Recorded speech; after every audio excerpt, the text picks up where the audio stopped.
Quiet!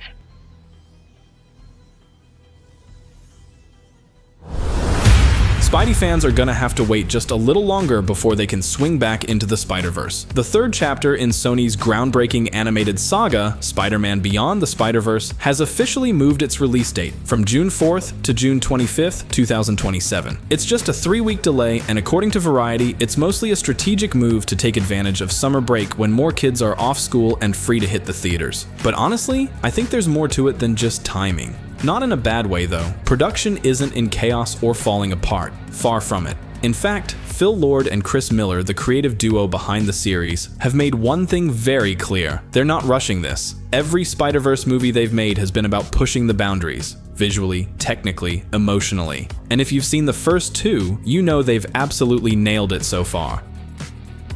The original Into the Spider-Verse didn't just raise the bar, it practically invented a whole new way to do animation. The art style, the way it played with frame rates and comic book aesthetics, it was unlike anything else. It lit a fire across the industry, inspiring everyone from DreamWorks to Disney to rethink how animation could look, sound, and feel. Suddenly, animation wasn't just for kids anymore. It was bold, stylish, and cinematic as hell. Then came Across the Spider-Verse, and it somehow raised the stakes even higher. The characters got deeper, the action got wilder, and the multiverse absolutely exploded with possibilities. Spider-People from every imaginable dimension showed up. The emotional weight hit harder, the plot twists cut deeper, and it left Miles in the most intense cliffhanger of his entire journey. Now, Beyond is set to bring it all home, to wrap up the trilogy in a way that honors everything that came before.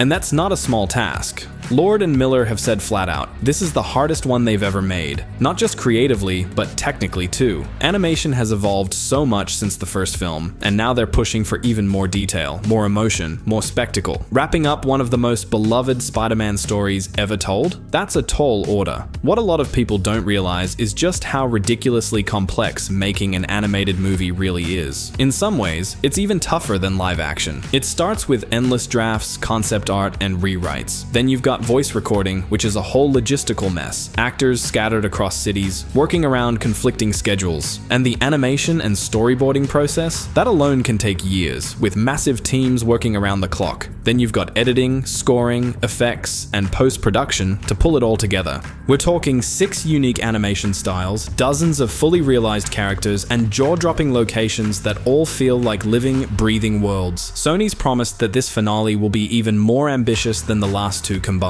And that kind of movie doesn't just get made in a year or two. It takes time. I've got a feeling this delay might be about more than just wrapping up the trilogy. There's a real chance they're reworking some things to expand the Spider-Verse even further. Maybe they're laying the groundwork for a soft reset, or quietly setting up new spin-offs. Gwen's arc might be getting more attention, or maybe Miles' story doesn't actually end here. Maybe they're figuring out how to transition him into something even bigger, because if Beyond the Spider-Verse sticks the landing, it won't just be a satisfying finale, it could set a whole new standard for what animated superhero films can be.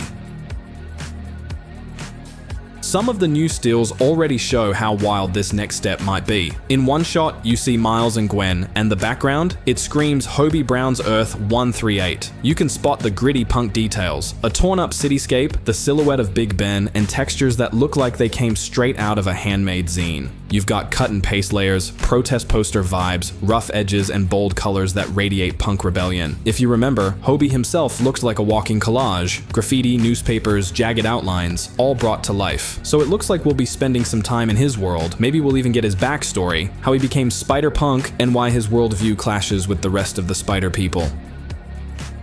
Then again, it might not stay there long. The core of this movie is still going to be Miles versus the Spot, and that's where things get really intense. The third film is expected to zero in on their showdown, and Miles' desperate attempt to save his dad from the fate he saw coming. Jason Schwartzman, who voiced the Spot in Across, has already confirmed he's back as the main villain in Beyond. That lines up with what director Kemp Powers said in an interview with Total Film. He explained that the Spot's arc was always planned to stretch across 2 films, and that his story is deeply tied to Miles' journey. That's part of why the Spot isn't just a visual gimmick. He's a real threat, one whose existence challenges everything Miles stands for. And now it's all heading for a collision.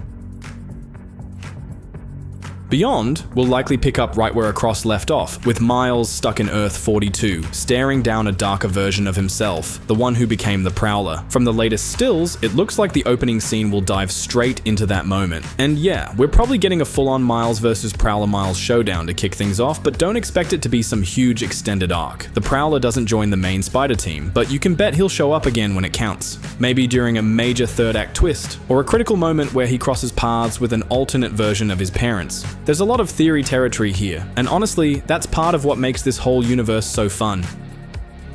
This all loops back to one of the biggest setups in the whole trilogy, the spider that bit Miles. That wasn't just any spider, it was from Earth 42, and that's the Spider-Verse version of Chekhov's gun. The principle is simple. If you show a gun in the first act, it has to go off by Act 3. In this case, the spider is the gun. It was supposed to bite Earth 42 Miles. That spider getting yanked into the wrong universe created a chain reaction that changed everything. If things had gone the way they were supposed to, Earth 42 Miles would have become that world's Spider-Man. His city wouldn't have turned into the grim, crime-ridden mess it is now. His dad might still be alive. The sinister cartel wouldn't be in control, but instead the city lost its Spider-Man before it ever had one. And Miles was raised by his uncle Aaron, surrounded by chaos. That origin completely redefines who this Miles is and how his story could evolve. It's pretty much a given that OG Miles is gonna escape eventually. That's not a spoiler, it's just logic. But what we don't know is how that escape affects him. What will that confrontation with his alternate self do to his mindset? Will he start to question if he really belongs in the Spider-Verse at all?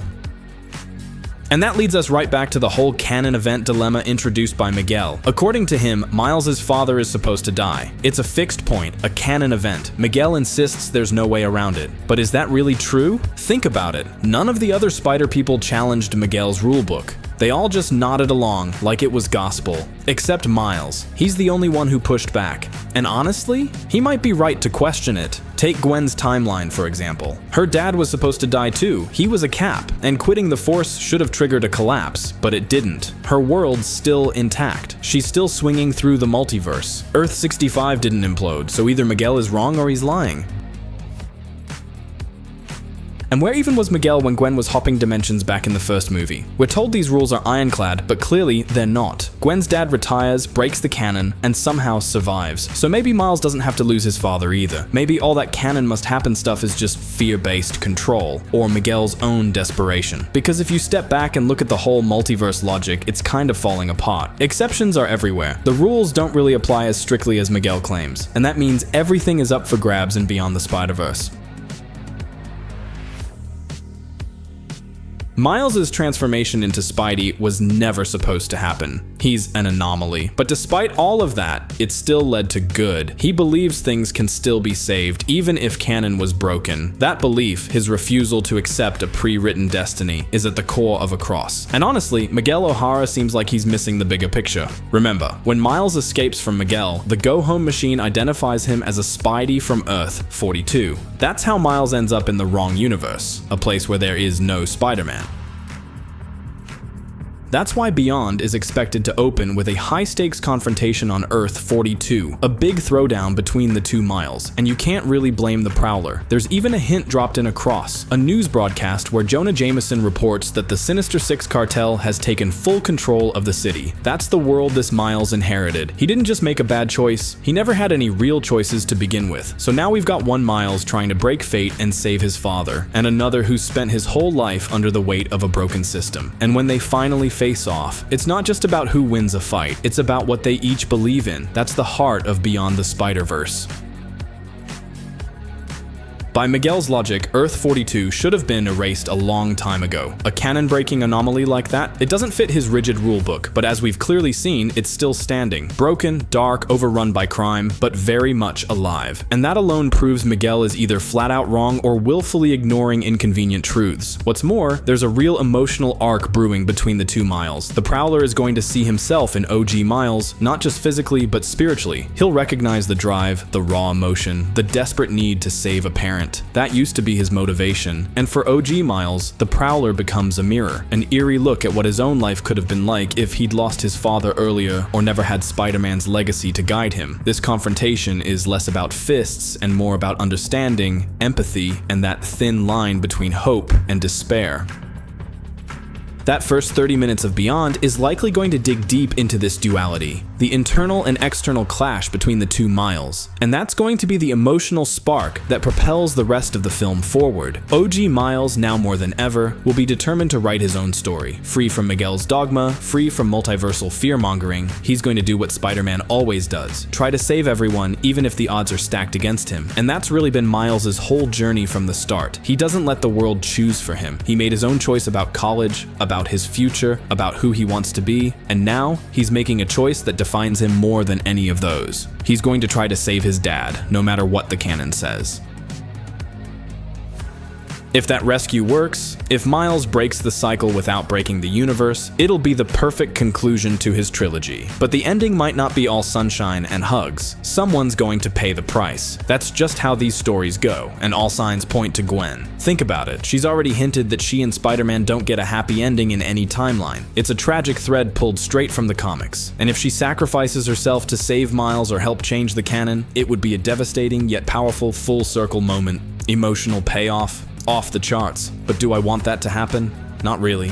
Because maybe this multiverse isn't as rigid as Miguel says it is. Maybe chaos is the natural state, maybe fate isn't written, and these characters really can break the rules, make their own futures. Gwen's death might feel canon, but that doesn't mean it has to happen. And besides, we already know Beyond will include alternate versions of Gwen. That opens up so many possibilities. Personally, I'd love to see a Carnage Gwen. That's right, from the comics, where Otto cloned her using symbiote DNA. Just imagine that kind of chaos unleashed in this story. It'd be wild, totally off the wall, but hey, it's the Spider-Verse, anything can happen.